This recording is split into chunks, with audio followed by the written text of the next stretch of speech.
The recording's already on.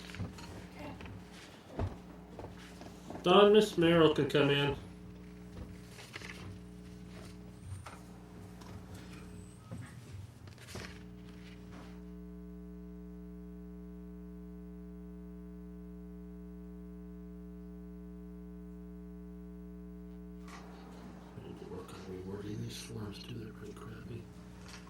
Okay, court's in session 16 PO 0000347K, Justin Clark, Merrill versus Leah Merrill. We didn't have a hearing scheduled today. We did a extended TPO hearing on the 18th of July, and the order was extended. Miss Merrill, I assume you were served with the notice. Okay. So Miss Merrill was served with the notice. We haven't got the proof back yet that happened. But she appeared today and wanted to ask a question about the order, so rather than do that informally, the county's brought it on the record. So Mr. Merrill's not present, but Miss Merrill is, obviously, since I've referred to her being here. So you had some question or something? Yeah, I just needed clarification. I still haven't been able to see my kids. Justin, in the hearing a couple days ago on Monday, he pretended like he's trying not to keep the kids from me, when in fact that's exactly what he's doing. Okay, so there's an issue with custody or visitation of the children? Is that essentially it? Yeah, okay. I filed for divorce, and this is all. He's mad because I filed divorce.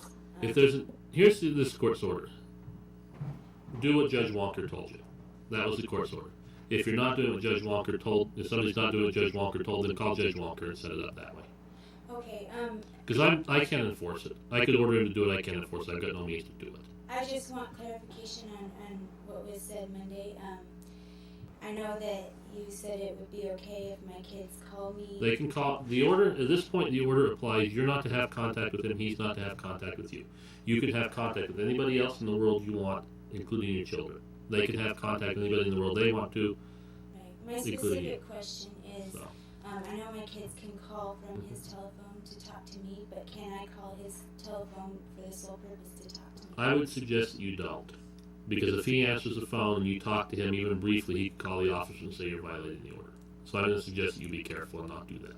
Okay, I tried calling my daughter's phone. Her phone is not in service. What I would suggest that you do is you get with Tonopah, or I guess it would be whatever district, so the district court for Nye County and Judge Walker, and get working that way. Because if you try and have contact with your kids, and he calls the sheriff's office and you're arrested on this, that's going to be worse, and you're not going to see your kids for even longer than if you just go through the proper procedures on this. Divorces happen this way. They are messy, and there's nothing here that's preventing you from having contact with your children. And so, at the same way, there's nothing I can do to facilitate that. It's got to be done through Tonopah, because I don't have the jurisdiction over that case. And if I did, and I understand that, and that's why I set up the order the way I did, so I'm not preventing it. But I could order that he do it, and he's just going to go to Tonopah, and they're going to say you don't have jurisdiction, Judge Bishop, to do that. So you got to go and do it through Judge Walker's court in Tonopah. Okay. My next question is him putting a tracker on my car and having a private investigator follow me around. I don't know anything about that. Again, that's something you're going to need to address with Judge Walker. I mean, would that be in conflict with an order of protection? No, not necessarily, and I'm not going to say yes or no with respect to that.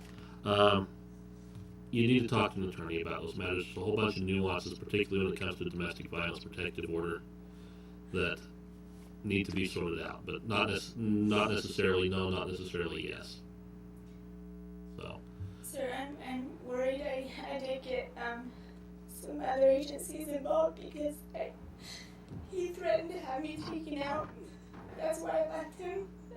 He's involved with some mafia type. Well, you need to report all of that to the law enforcement agencies. If you tell me, you can tell me all this stuff. There's nothing I can do about it. I'm not a law enforcement officer. I don't initiate cases. Every case that comes to me is not initiated by me. Somebody else has to bring me a dispute.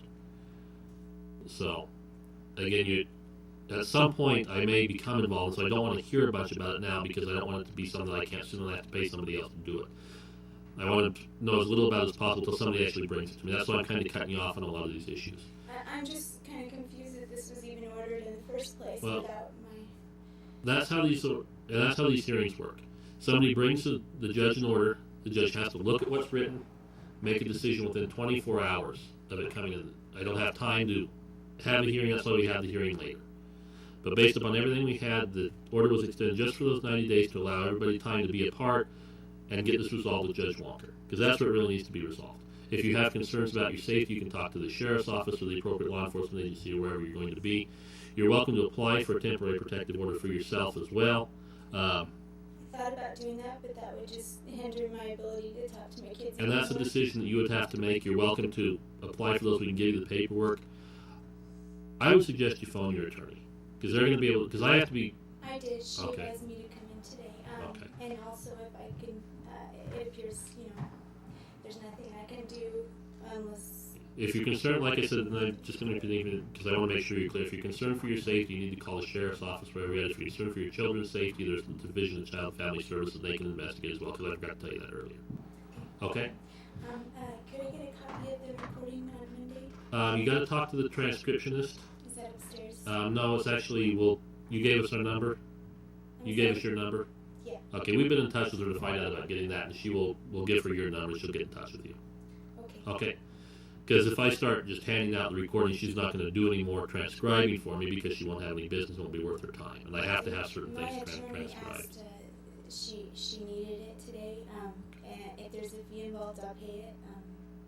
Is there a... It's going to be time to transcribe it. Have we called Alicia? Have we heard from her about this? Do you know? Mm-mm. Okay. Let's give her another call again. Why don't you have a seat out here? We'll give her a call and see what she wants to do. Okay? Thank you. All right. Let me make sure I've still got your number somewhere so we can give it to her. She might, probably, I don't like to give out her number. What I will do, I've got it here. I will give her your number and ask her to call you about it. Okay. Okay. And so, you know what, just go ahead and I'll have her give you a call. Okay. Okay. All right. Thank you.